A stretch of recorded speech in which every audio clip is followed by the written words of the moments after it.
Swastiastu, Salam Namo Buddhaya, Salam Kebajikan. Perkenalkan, nama saya Wayan Tiara, NPM 22411023. Saya dari kelas manajemen 22A. Pada video kali ini, saya menjelaskan mengenai penarikan sumber daya manusia. Yuk simak videonya sampai dengan selesai. Prolog. Pada dasarnya, suatu perusahaan atau suatu organisasi ingin meraih suatu keadaan di mana dapat meraih untung yang sebesar-besarnya dan menjaga kelangsungan hidup perusahaan atau organisasi agar selalu dikenal oleh masyarakat. Keuntungan dan kelangsungan hidup perusahaan atau suatu organisasi tersebut didapatkan dari hasil kerja yang dilakukan selama kegiatan perusahaan tersebut berlangsung. Nah, agar terjadi kelangsungan hidup perusahaan, perlu adanya proses penarikan atau rekrutmen sumber daya manusia secara reguler. Penarikan dibutuhkan untuk mencapai tujuan mendapatkan sumber daya manusia dengan berbagai macam alternatif yang digunakan guna menentukan masa depan perusahaan atau organisasi tersebut. Penarikan sumber daya manusia. Penarikan adalah usaha untuk mencari dan mempengaruhi tenaga kerja agar mau melamar lowongan pekerjaan yang ada dalam suatu perusahaan. Yang dimaksud dengan penarikan tenaga kerja di atas adalah penarikan sumber daya manusia dalam arti mencari atau melakukan penarikan tenaga kerja yang berkualitas. Aktivitas penarikan dimulai pada saat calon mulai dicari dan berakhir pada saat lamaran mereka diserahkan. Tujuan penarikan sumber daya manusia yaitu memikat pelamar yang melamar kesempatan kerja, mempengaruhi pelamar menerima tawaran pekerjaan yang mereka terima, dan sebagai sarana pertukaran informasi. Adapun alasan-alasan penarikan sumber daya manusia, yaitu berdirinya organisasi baru, adanya perusahaan atau ekspansi, kegiatan organisasi terciptanya pekerjaan-pekerjaan dan kegiatan-kegiatan baru, adanya pekerjaan yang pindah ke organisasi lain, kemudian adanya pekerjaan yang berhenti baik dengan hormat maupun tidak dengan hormat. Sebagai tindakan hukuman, adanya pekerjaan yang berhenti karena memasuki usia pensiun dan adanya pekerja yang meninggal dunia. Nah, kendala-kendala penarikan yaitu kebijaksanaan organisasional, kebijaksanaan promosi, ada atau tidaknya lowongan pekerjaan, kebijaksanaan kompensasi, besarnya kompensasi akan mempengaruhi minat pencari kerja untuk melamar serius. Kebijaksanaan status karyawan. Kejelasan status karyawan akan menyebabkan animo pelamar yang qualified. Kebijakan penerimaan tenaga lokal. Pencarian tenaga kerja yang dikaitkan dengan lokasi di mana perusahaan berdiri dengan maksud menjalin hubungan baik dengan masyarakat sekitar. Kendala-kendala dari penarikan itu sendiri juga ada rencana sumber daya manusia. Rencana sumber daya manusia merupakan salah satu faktor yang perlu dipertimbangkan dalam proses penarikan dengan merinci persediaan, keterampilan, kerencanaan latihan dan pengembangan, promosi dan menguraikan mana pekerjaan yang akan diisi oleh internal perusahaan dan mana yang akan diisi melalui penarikan. Kemudian ada kondisi pasar tenaga kerja.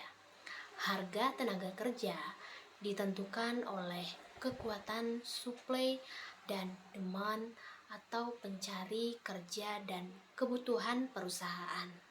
Apabila suplai tenaga kerja terbatas di lokasi perusahaan, maka harus diperluas dengan konsekuensi biaya lebih besar. Kendala-kendala penarikan selanjutnya itu ada kondisi lingkungan eksternal, mencakup yaitu tingkat pengangguran, kemudian kondisi dan tingkat pertumbuhan ekonomi, hukum perburuan, proyeksi angkatan kerja, kemudian kelangkaan tenaga kerja dengan keterampilan tertentu, dan kegiatan penarikan oleh para pesaing pencari kerja.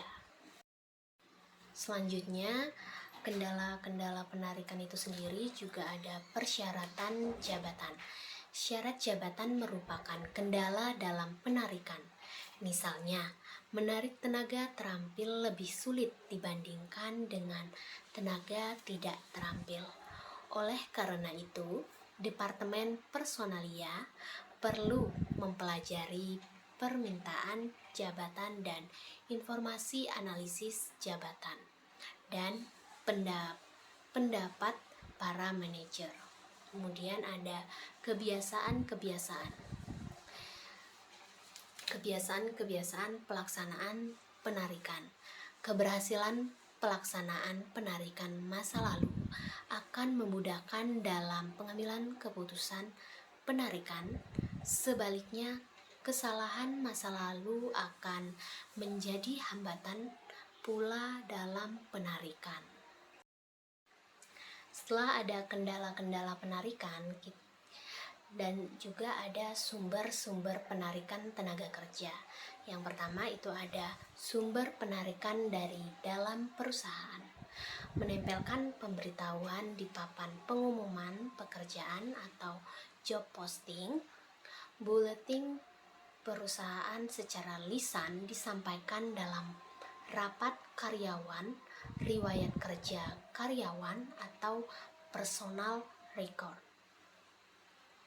Daftar kinerja karyawan, daftar karyawan senior, arsip atau file, karyawan melalui komputer bank, data bagian sumber daya manusia. Tujuannya yaitu untuk kepentingan peningkatan pekerjaan, mutasi pekerjaan, dan mantan karyawan yang dipanggil kembali.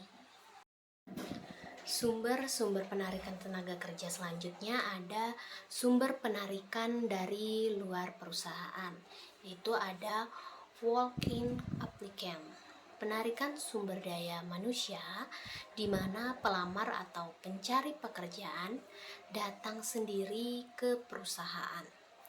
2. Ada rekomendasi dari karyawan. Penarikan sumber daya manusia melalui rekomendasi dari karyawan perusahaan yang sudah lama bekerja.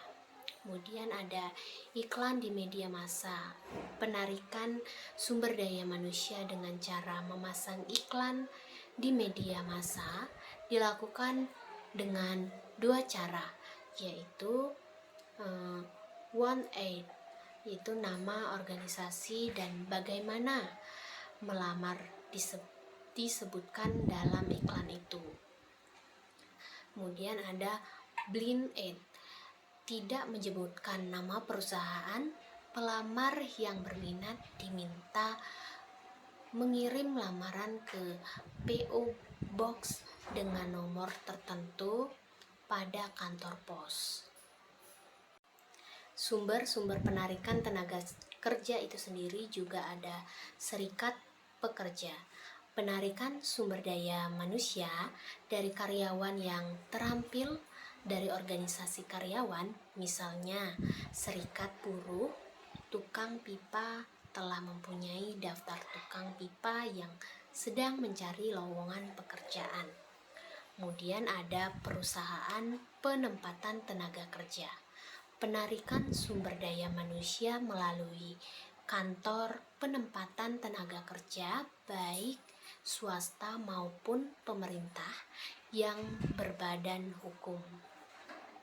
Selanjutnya ada lembaga pendidikan, penarikan sumber daya manusia melalui usaha khusus dan menjalin hubungan kerjasama dengan lembaga pendidikan.